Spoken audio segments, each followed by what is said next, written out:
주안의 복된 찬양 되었습니다. 오늘 화요일 새벽 하나님 말씀은 사무엘하 5장 17절부터 21절까지 말씀을 중심으로 승리의 비결 여호와께 물으라 라는 제목으로 말씀 은혜를 함께 나누고자 합니다. 오늘 우리가 함께 묵상할 사무엘하 5장 17절부터 21절까지 말씀은 다윗 왕국의 영광스러운 시작 후에 찾아온 첫 번째 심각한 위협과 그 위협을 다윗이 어떻게 하나님의 능력으로 극복했는지를 보여주고 있습니다. 우리가 살다 보면요, 손 다한 길을 가다가 어려운 일을 만날 때가 있습니다. 그런 어려운 일들을 만날 때 어떻게 하나님의 능력으로 극복하는지를 알게 되면요, 삶의 지혜가 되고 은혜가 됩니다. 다윗이 온 이스라엘의 왕이 되고 수도 예루살렘을 확보하고 이웃나라의 인정을 받기까지 했습니다. 이웃나라 두로왕 히람이 어떻게 됐습니까? 백향목을 보내고 그것을 가공할 수 있는 기술자까지 보내주었습니다. 그래서 이 이스라엘이 강성해지자 주변에서 이 소식을 들은 데가 있으니 바로 강대국 블레셋 사람들입니다. 이스라엘 사람들에게 있어서 역사의 평생 동안 이스라엘 사람들을 괴롭히고 힘들게 한 데가 어디입니까? 블레셋 족속 아니겠습니까? 블레셋 사람들이요, 긴장하는 거예요. 왜? 이스라엘이 점점 강성해져 가니까 나중에 이스라엘이 우리를 집어삼키지 않을까? 그런 염려도 했을 것입니다.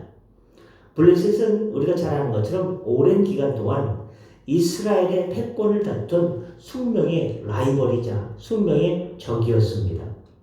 그들은 이스라엘이 하나의 강력한 왕국으로 통합되는 것을 결코 좌시할 수 없었습니다. 17절입니다. 이스라엘이 다윗에게 기름을 부어 이스라엘 왕으로 삼았다 함을 블레셋 사람들이 들었죠. 소문이 빠르지 않습니까? 블레셋 사람들이 다윗을 찾으러 다 올라오매 다윗이 듣고 요새로 나가니라라고 기록하고 있습니다. 블레셋 군대는요, 총력을 기울여가지고 다윗을 치기 위해서 대대적으로 침공한 것입니다. 그들이 진친 곳은 바로 르바임 골짜기입니다. 18절에 블레셋 사람들이 이미 이르러 르바임 골짜기에 가득한지라라고 기록하고 있습니다. 르바임 골짜기는요, 예루살렘에서 가까운 곳입니다. 먼 곳이 아닙니다. 다윗 왕국 전체의 존립이 위태로울 정도로 심각한 위기에 있습니다. 쉽게 말하면 다윗 왕국이 구리시 실내체육관이라고 하면요, 저 광장동, 광진구 광장동까지 와 있는 거예요. 멀지 않습니다. 다윗은 이 소식을 듣고 이 전쟁은 피할 수 있는 전쟁이 아니다. 어차피 한 번은 맞닥뜨려야 하는구나 라고 직감하지 않을 수 없었습니다. 그러나 다윗은 과거 사울왕이 그랬던 것처럼 자신의 힘이나 자신의 경험, 자신의 지략을 의지하지 않았습니다. 19절은 다윗의 가장 중요한, 싸움에 있어서 가장 중요한 행동을 기술합니다. 19절 보시겠습니다. 다윗이 여호와께 여쭈이르되 내가 블레셋 사람에게로 올라가리까?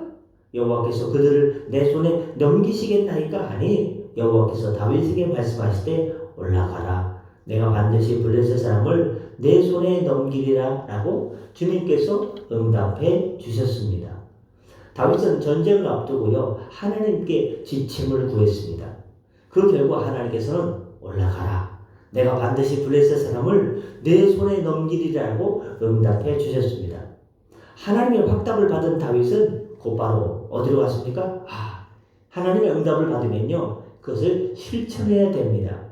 곧바로 바알 군대가 있는 바알 브라심으로 올라가 그들을 쳤습니다.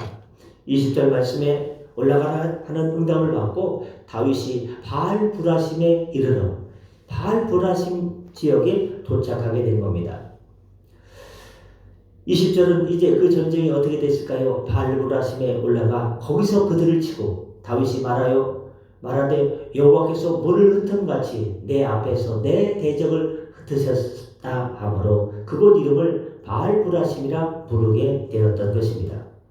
여러분, 바알 브라심이라는 단어는요, 익숙하면서도 이게 무슨 뜻이지? 라고 좀 헷갈릴 수 있는 단어인데요. 바알 브라심의 뜻은요, 터져 나오는 주님입니다. 무슨 뜻이냐? 하나님의 은혜가 터져 나오는 겁니다. 하나님의 역사가 터져 나오는 겁니다. 여러분, 하나님의 말씀대로 우리가 순종하고 나갈 때 여러 가지 어려움도 있고 복잡하다는 일도 있고 삶에 여러 가지가 있지만 하나님의 은혜를 간구하면요, 저쪽에 어떤 분이요, 제가 아는 분이 최근에 나이아가라 폭포를 놀러 갔더라고요. 그래가지고 이분은 어디로 갔나 했더니 나이아가라 폭포를 막 내장을 찍어가지고 카톡 대본 사진에 올렸더라고요. 이야, 이건 잘 댕기시는구만. 제가 근무한 육사단 지역, 철원 지역에서 있다가 신철원, 구철원 있지 않습니까? 동성도 있고 이렇게 옛날 구철원은 하여튼 신철원이 동성이고 구철원이 무슨 저긴데요, 지폴인가 그런데요. 거기서 그 사이에 뭐가 있냐? 폭포가 있습니다. 직탕 폭포가 있어요. 높지는 않은데 낮은데요. 폭포가 아주 그냥 멋지게 돼가지고 사람들이 유원지로 많이 놀러 오는 데였는데, 군복무할 때는 그런지 폭포가 눈에 안 들어오더라고요. 그냥 피곤하고 밤에 근무하고 매복하고 그냥 밤에 철책 들어갔다가 나오고, 그때 철책에서 못 나왔지만요, 그 직탕 폭포가요 가끔 행군하고 지나가다 보면요 멋있더라고요. 그냥 물이 막 솟구쳐가지고 확 내려오는데요. 굉장히 직탕 폭포 긴데 그렇게 유명한 유원지는요 제대하고 알았어요. 바알브라심은 뭐냐? 하나님의 은혜가요 싹 오다가요 막 콱콱콱 쏟아지는 거예요. 하나님의 은혜가요, 우리가 기도할 때 하늘문이 쫙 열려가지고 하나님의 은혜의 폭포수가 직탕 폭포처럼, 그것과 비교할 수 없을 처럼 또 나이아가라 폭포처럼 막 쏟아지는 거예요. 와, 그러면 얼마나 좋겠습니까? 홍수가 났을 때 어린 시절에 돼지가 떠내려가는 걸 한번 본 적이 있거든요. 정말 신기했어요. 물이 콸콸콸 쏟아져 나갑니다. 하나님의 은혜가, 여러분, 하나님 말씀에 순종하시고 하나님을 사랑하셔서 하나님의 은혜가 여러분 가정에, 자녀의 앞길에, 또 기도하는 제목이 은혜의 나이아가라 폭포처럼 쏟아지는 바알브라심의 역사가 나타나기를 예수님의 이름으로 축복합니다. 그렇습니다. 터져나오는 주님. 저는 이 바알브라심이라는 용어 자체가요, 이게 좀 이상한 거 아닌가? 왜요? 이 우상신 이름이 바알 아닙니까? 근데 바알브라심이 하나님의 은혜가 터져나오는 주님의 역사, 터져나오는 주님이라는 뜻이니까, 근데 그게 꼭 바알이 아니고 바알브라심이라는 다른 단어가 되겠습니다. 좋은 단어입니다. 마치 뚝이 터진 물줄기가 모든 것을 휩쓸어 버리듯이 하나님의 강력한 능력으로 블레셋을 대파하고 바로 파멸시켰음을 상징하고 있습니다. 블레셋 사람들은 우상인 신상들을 버리고 도망쳤고, 전쟁터에 나올 때요 불안한 거예요. 하나님께서 함께 하신다고 했어서 이스라엘 백성들이 날마다 승리하고 점점 강성해져 가고, 저 두루왕 히람도 백향목도 보내고 이렇게 일꾼들도 보내는데 우리가 지면 어떡하지? 하니까요 가슴속에 뭘 찍고 났습니까? 자신들이 섬기는 우상신을 막 챙겨가지고 막 나온 거예요. 바알이 자기를 지켜줄 줄 알고. 그러나 자기를 지켜줍니까? 말도 못하고 움직이지도 못하는데, 가짜인데. 우상 신상들을 버리고, 이게 무거웠나 봐요. 막 버리고 도망을 치는 겁니다. 다윗과 그의 부하들은 다 그것을 잡아다가 어떻게 됐습니까? 불살라 버렸습니다. 이 승리는 다윗 왕국의 견고함이 하나님과 동행하는 데 있음을 이스라엘에게 다시 한번 확인시켜준 사건이었습니다.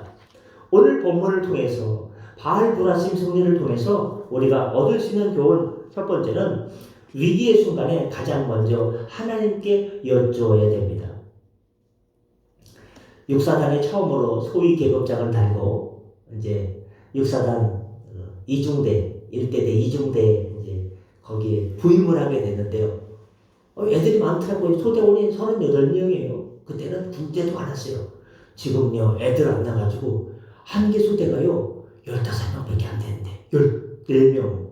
옛날에 38명이었는데 이상합니다. 이렇게 애들이 안 나니까 참 위기가 크지 않습니까? 정말 나라 민족을 위해서 이거 진짜 본인도 없고 하나님께서 지켜주셔야 돼요. 나라 민족을 위해서 정말 기도해야 됩니다. 근데 갔더니요, 그때 다른 분대에서도 다른 소대에서 사고 뭉치를 한 명 우리한테 줬어요. 거기서 이제 못 지내가 싸우니까. 근데 얘가 와가지고 우리 소대 와가지고 다른 애들과 또 이렇게 또 옥신각신 또 싸우는 거예요. 문제 병사를 받았더니 걔가 또 싸워요. 다른 애들이랑. 자기보다 계급 높은 애한테 대들어요. 어떻게 합니까? 아이고 주님, 인자 철원 지역에 부대 배치받아서 왔는데 이 아들이 이렇게 분기가 없고 서로 싸우는데 어떻게 합니까? 하고 제가 할 길이 없지 않습니까? 근데 짬밥도 별로 없고. 그래서 하나님 어떻게 하면 좋겠습니까? 그랬더니 하나님께서 다 그들의 마음을 풀어주시고, 제가 뭐 한 거 없어요. 마음을 풀어주셔가지고 잘 안정시켜 주시고 좀 이따가 걔를 제대시켜 주더라고요. 예, 말년이 돼가지고 만기 제대. 시간이 지나니까 해결되더라고요. 블레셋의 침공 앞에서 다윗 왕국이 전체가 흔들리는데, 다윗은 오랜 전쟁 경험을 가진 장군 출신이었지만 그는 자신의 경험이나 판단을 앞세우지 않고 가장 먼저 하나님께 여쭙습니다. 하나님, 블레셋이 쳐들어오는데 어떻게 하면 좋겠습니까? 제가 블레셋으로 올라갑니까? 여호와께서 그들을 제 손에 넘겨주시겠습니까? 이런 하나님의 주권을 인정하는 가장 겸손하고 기본적인 자세입니다. 우리는 종종 인생의 큰 문제나 중대한 결정을 앞두고 충분히 기도하지 않고 기도했어요. 근데 충분히 기도하지 않고 내 생각, 내 경험, 내 감정으로 이럴 때는 이렇게 해주시겠지 하고 먼저 세상의 조언을 구하는 실수를 범할 수가 있습니다.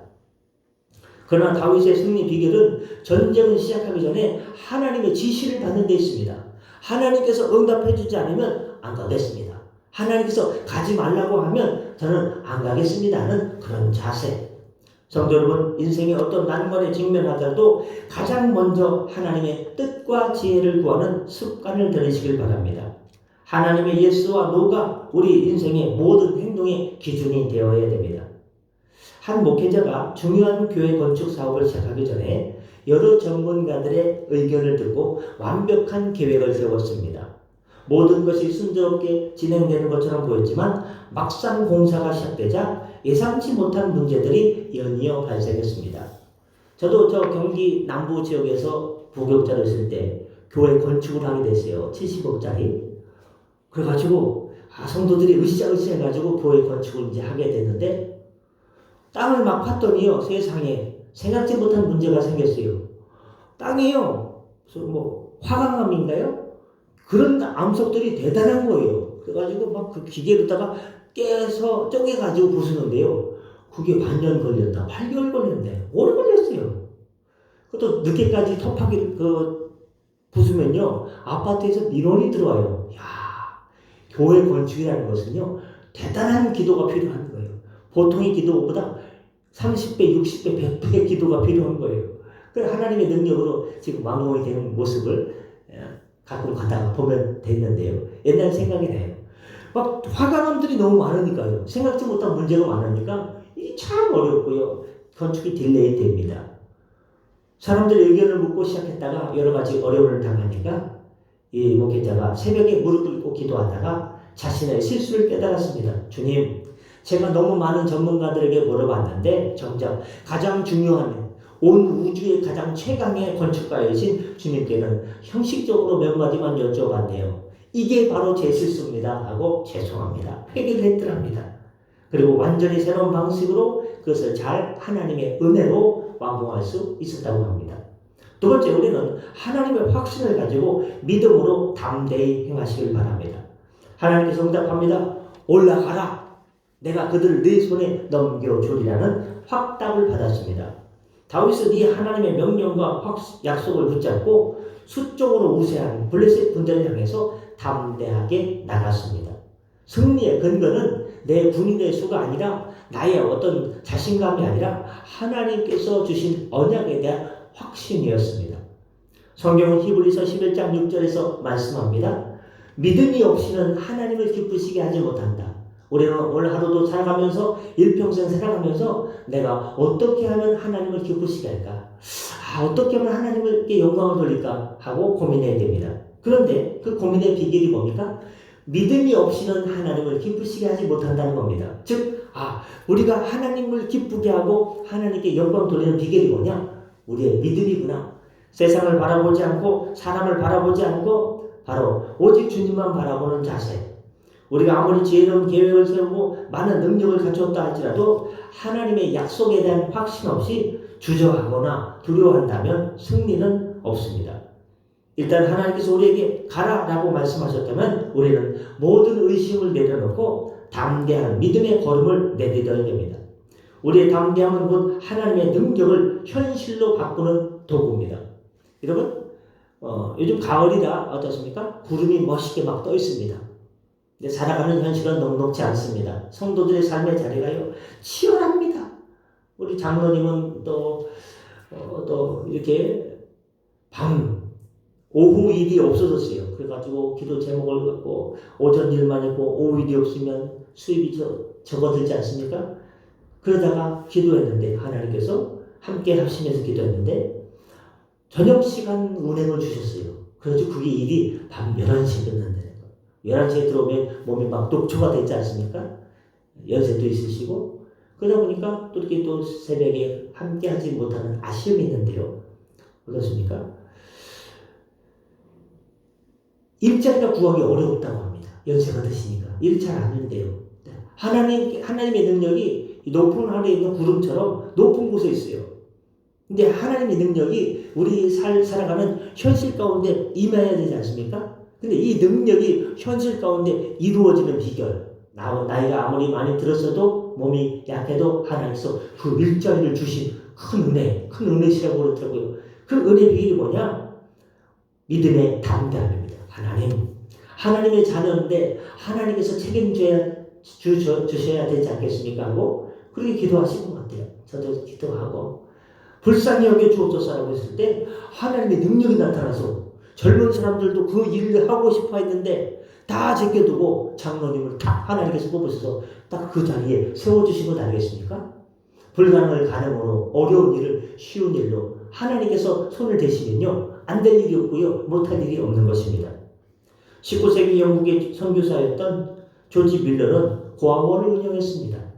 사역을 하면서 단 한 번도 사람들에게 고아원 운영하게 돈 좀 줘라고 후원 요청하지 않고 오직 기도로만 재정을 충당했습니다. 한 번은 그 고아원의 아이들이요 수백 명이에요. 아침 먹을 게 없는 거예요. 완전히 떨어질 때 그는 평소처럼 고아들을 모아놓고 기도했습니다.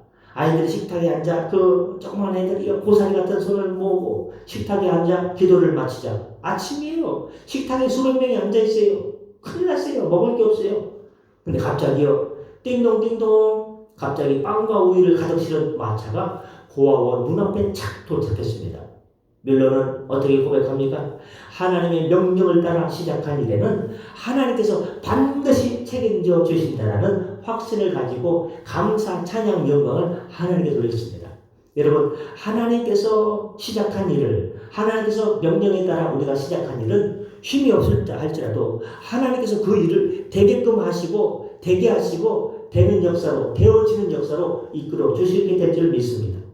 끝으로 승리한 다음에 모든 영광을 바알 브라심께 돌리시길 바랍니다. 바알 브라심은 그 뜻이 터져 나오는 주님, 하나님의 은혜가 터져 나오고 하나님의 역사가 터져 나오는 그런 능력을 말합니다. 다윗은 블레셋을 물리친 후 그곳을 바알 브라심이라고 불렀습니다. 그것은 여호와께서 물을 흩음같이 내 앞에서 대적을 흩어주셨다라는 고백과 연결됩니다. 다윗은 승리의 원동력이 내 힘이나 군사력에 있는 것이 아니라 마치 터져나오는 물줄기처럼 강력하게 역사하신 하나님께 있음을 만천하에 선포하신 것입니다. 우리는 승리와 성공의 순간에 내가 이번에는 머리를 잘 썼네. 내가 이번에는 뭔가 옛날 경험을 잘 활용했네. 내가 참 수고했네. 라는 것을 앞세우고 싶은 유혹에 빠지기 쉽습니다. 그러나 다윗은 승리한 장소, 블레셋을 물리치고 이스라엘 군인들이 그 자리에 갔지 않습니까? 승리한 그 장소에 가서 자신의 이름을 붙이지 않고 자신의 승전 기념비를 세우지 않고 하나님의 이름을 불렀습니다. 참된 그리스도인은 성공의 열매를 취하기보다 그 영광을 먹든지 마시든지 무엇을 하든지 어떤 좋은 결과가 있든지 모든 영광을 만군의 여호와 하나님께 돌려야 될 줄 믿습니다. 하나님께 영광을 돌릴 때 그분은 야, 너 잘난 척 하고 싶고 내 의를 드러내고 싶은데 어떻게 잘 참아냈다. 이번에 마음을 잘 눌렀다. 모든 영광 나한테 돌렸다. 야, 내 믿음이 귀하다. 이 많은 사람들이 있지만 다 현찮은데 비실비실한데 너의 믿음이 오늘날 내 마음에 감동을 줬다. 하나님의 마음의 감동을 0.0001mm라도 올려드리면요, 하나님께서 또 다른 역사를 창조해 가십니다. 또 다른 역사를 우리에게 펼쳐주십니다. 한 올림픽 금메달리스트가 시상대에 섰을 때 수많은 카메라가 관중 앞에서 그는 메달을 만지면서 야, 내가 이걸 땄어 하면서 메달을 탁 하지 않고요, 메달을 목에 걸고서 제일 먼저 무슨 행동하냐, 야, 이렇게 하는 거예요. 그랬더니 카메라와 기자들이요, 아니 선생님, 아니 선수요, 이게 뭡니까 갑자기? 제 메달을 딴 것 저의 노력과 수고가 아니라 모든 것은 하나님께서 건강을 붙들어 주시고 의지를, 제 용기를 주셔서 하나님께서 잘 될 수 있는 좋은 컨디션을 주셔서 제가 금메달을 딴 겁니다. 이거 제가 딴 거 아니에요. 하나님께서 따게 해주신 거예요. 그러니까 제가 제일 먼저 이렇게 합니다. 이게 뭐예요? 하나님께 모든 영광과 감사와 찬양과 찬송을 올려드리는 거예요. 믿음이 좋으시군요 라고 이렇게 했습니다. 여러분, 가장 승리의 순간, 가장 행복의 순간, 가장 어려움의 순간에서 하나님께서 건져주셨을 때 모든 영광을 주여 하고 하나님께 돌리는 행복한 성도 되시기를, 나의 삶의 현실이 녹록지 않고 여러 가지 복잡하고 삶의 자녀의 어려움도 있고 건강의 육신의 약함도 있고 앞으로 자녀들의 헤쳐나갈 길도 있고 세상은 점점 어지러워져 가고 있고 믿음과 신앙 지키기 어려운 시대에 하나님께 모든 영광 돌릴 때 하나님께서 우리 인생 책임져 주시고 일평생 자녀들을 믿음의 아브라함 가문으로 주님께서 열어주시게 될 줄 믿습니다. 기도하겠습니다. 만군의 하나님 아버지, 인생의 모든 싸움에서 저희가 다윗처럼 가장 먼저 주님께 여쭙는 겸손을 갖게 하여 주옵소서. 저희의 경험이나 지혜를 의지하지 않고 주님의 명령과 약속을 붙들고 담대히 오늘도 걸어가게 하여 주옵소서. 사랑하는 성도의 가족들이 하는 일터가 어렵습니다. 직장도 어렵습니다. 하나님께서 동행하여 주셔서 일이 되어지게 하여 주시고 형통케 하여 주시고 흥왕케 하여 주시고 영육간에 강건케 하여 주시고 믿음도 신앙도 붙들어 주옵소서. 모든 영광 하나님께 돌리며 사는 복된 인생 되게 하여 주옵소서. 감사하며 축복하며 예수님의 이름으로 기도드립니다. 아멘. 다 같이 잘 기도하시고 편하게 들어가시겠습니다.